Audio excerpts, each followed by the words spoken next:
I am sorry to say that I made a mistake in my last video, but I'm happy to report that it led me to even more evidence that the myth of Joseph Smith's polygamy is just that. Credit to YouTube user Zachary Marsh for cluing me into the error and the significance of it.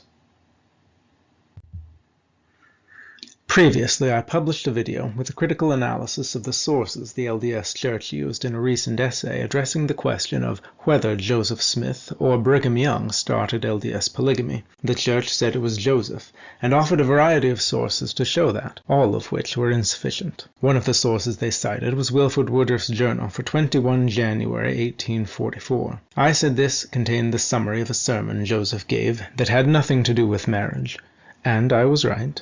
Little did I know at the time that there was an additional entry for the same day, which, given the contents, was undoubtedly the one the Church meant. You can forgive me, I hope, for assuming that there was only one entry for one day. It's just one of the oddities of Wilford's journal.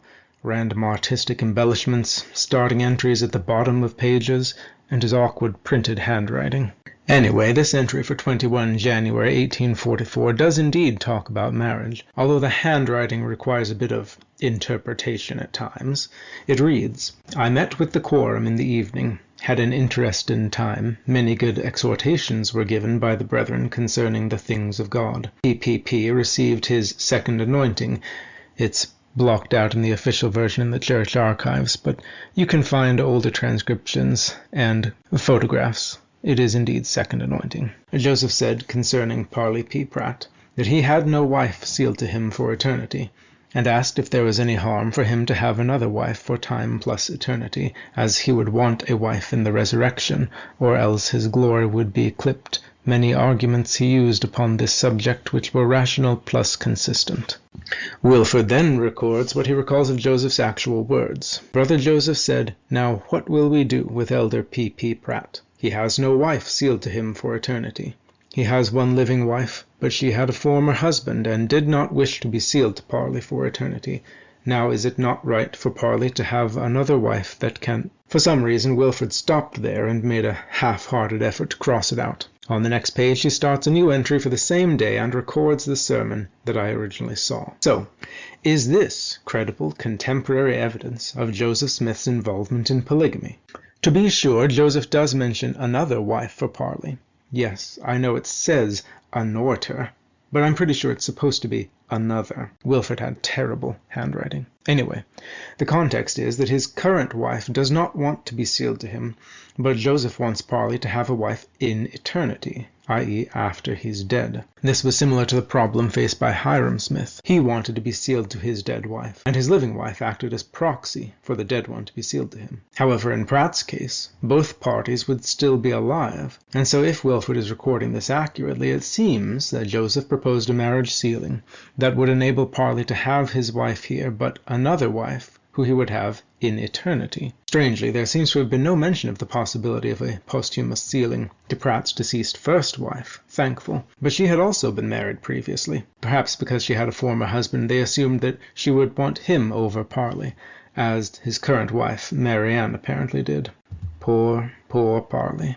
Wilford records the phrase, "another wife for time and eternity." But this may have little relation to the current LDS understanding of a marriage for time and eternity, and may just refer to the fact that the other lady, of necessity, would have to be alive. That's assuming, of course, that Wilford precisely and accurately recorded Joseph's exact phrasing. If he did, then it's hardly surprising that people would mistake having one wife, but also a wife who will be your wife later, as plural wives. Of course, monogamy deniers will say that no, this must refer to plain old polygamy. Joseph wants Parley to have two living wives, with all that implies, at the same time. But this interpretation contradicts what Joseph and Hiram themselves said about what they were doing. I'm sure that you recall that Hiram repeatedly said that having more than one wife was an abomination, and that God had not commanded it. He also took care to point out that him being married to one woman on earth, while being sealed, or married in view of eternity, to another, his deceased wife Jerusha, did not count as having multiple wives.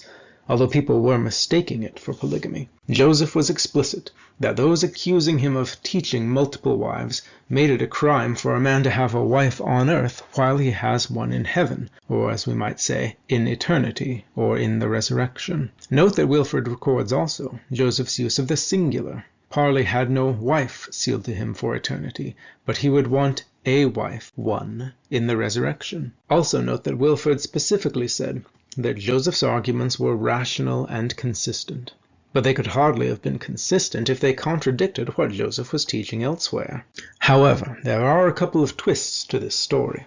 The first is, according to Joseph's journal, Joseph was not at this meeting. The journal, of course, was not kept by Joseph, but by Apostle Willard Richards, who in general kept 1 page per day, leaving space if any important things needed to be added later. So there's no good way to tell when Richards carefully noted that the meeting happened and that Parley Pratt was there, but that Joseph was not. If that's the case, why is it in Joseph's journal? And why take a special care to mention that Parley was there, presumably as an Apostle Richards was there as well? But whether Joseph was there or not, there is an additional contradiction, but it will require a bit of setup to fully comprehend. In LDS Church historian Andrew Ehat's thesis for his master's degree in history, he claims that not all persons would infer from the doctrine of eternal marriage the necessity of plural marriage, as did Hiram Smith. But as he later said that the death of his first wife, Jerusha, and his marriage to Mary Fielding made plural marriage an unavoidable corollary to the doctrine of eternal marriage. Ehat offers no citation to that claim, probably because it's not true, but he says that this is the reason that Hiram was so zealous about teaching plural marriage, an assertion so counter to contemporary evidence that it almost defies belief. Ehat claims that in his zeal, Hiram made a big mistake, relying on a letter from Brigham Young, letters from Villate Kimball, and the family tradition of the Pratts. Ehat reports that Hiram, on 23 June 1843, performed a marriage sealing for Parley and his wife, Marianne. Joseph, furious that Hiram had acted without his permission, told Hiram that if he ever did it again, he would go to hell and all those sealed with him. I'm sure you're not surprised that it was Brigham who reported that. Of course, after Joseph was dead. Joseph then annulled the sealing and ordered Hiram to correct his mistake. Thus Ehat alleges that on 24 June 1843, Hiram sealed Parley first to the deceased Thankful, with Marianne acting as proxy, then to Marianne, then to Elizabeth Brotherton, as the affidavits of Marianne and Elizabeth both state. So the nice tidy official story is that in July 1843, Parley has 3 wives, 1 deceased and 2 living. The only problem is that this cute narrative is absolutely contradicted by Wilford Woodruff's journal entry, where 6 months after these alleged sealings, he recorded Joseph saying that Parley has no wife sealed to him. Even if you accept the proposal that Joseph wasn't really there, which would require you to believe that someone there is recalling verbatim and Wilford is writing in the present tense, something that would have happened at least 7 months ago, Wilford records Joseph saying that Marianne declined to be sealed to Parley. Wilford Woodruff's contemporary journal shows Joseph Smith saying that Parley has no wife sealed to him, and his wife Marianne does not want to be sealed to him. And later letters, affidavits, and historians say that at that time Pratt had been sealed to Marianne and 2 other women for half a year at Joseph's command. So let's summarize. We have Richard saying that Joseph wasn't there, while Wilford is writing as if he is. You have the church historians insisting that Joseph was talking about polygamy, while Joseph and Hiram say he wasn't. You have Wilford recording Joseph wanting to get Parley another wife, but for the purpose of having a wife, singular, in the resurrection. You have Wilford recording Joseph saying that Parley has no wife sealed to him, when church historians and affidavits say he had 3. Joseph also says that Parley's wife Marianne declined to be sealed to Parley, although, according to the affidavits, she already was, but to be fair, she ended up divorcing him anyway. Can these contradictions be harmonized? I don't think that's possible without some very large leaps in logic.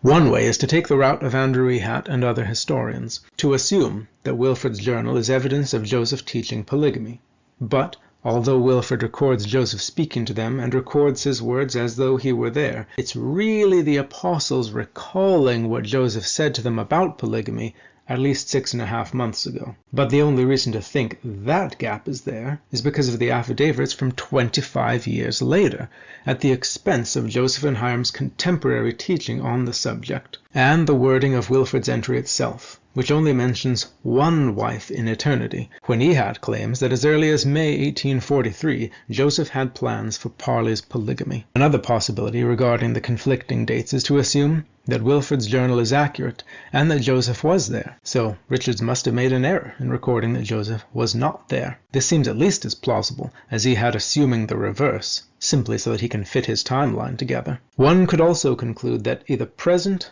or not, in light of Joseph's other contemporary teachings, what Wilford recorded must have been Joseph teaching eternal monogamy, which would mean that the narrative of Joseph facilitating Parley's polygamy was fabricated in later years, including the affidavits gathered by Joseph F. Smith and the narrative cobbled together by Andrew Ehud and other historians. There is an additional possibility that fits in with the contemporary documentation. Joseph said in a city council meeting that he had never preached the revelation in private as he had in public, had not taught it to the anointed in the church in private, which statement many present confirmed. Now that can be read that Joseph never discussed his marriage revelation at all in private, which I think is unlikely, since Joseph's statement was in response to the expositor's accusation that Joseph is secretly teaching polygamy. It's more likely that he meant that he didn't teach anything different privately than he had publicly, that he was not behind any secret marriage teachings. But if we accept that Joseph taught the same thing publicly as privately,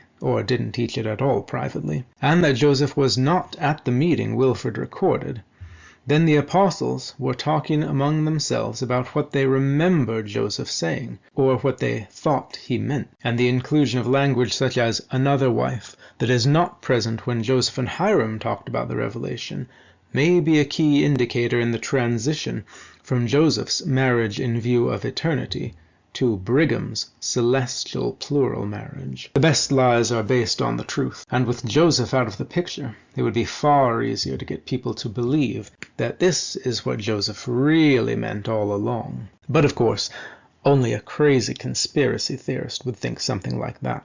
Anyway, so many contradictions create a truly confusing picture. Yet monogamy deniers will mockingly insist that if a monogamy affirmer cannot provide what they consider to be a plausible scenario that accounts for all the facts, or at least all the facts they want to acknowledge, then the theory of Joseph's polygamy must be valid. But this is a variation of the logical fallacy of argument from ignorance, implying that the lack of a perfect counter-argument validates the claim of Joseph's polygamy. This unfairly shifts the burden of proof onto the monogamy affirmer. But a defendant doesn't have to explain who done it in order to be acquitted. They just have to show that the prosecution's case is flawed and has not met the burden of proof. Over and over, I, Rob Fotheringham, Jeremy Hoop, Whitney Horning, Michelle Stone, Karen Hyatt, Richard and Pamela Price, and others have shown that the case for Joseph Smith's polygamy is deeply flawed. It's long past time that the evidence is re-examined, not with the conviction that Joseph is guilty, but with the presupposition of his innocence. If you do this, you will find that there are more reasons to believe Joseph than you might think.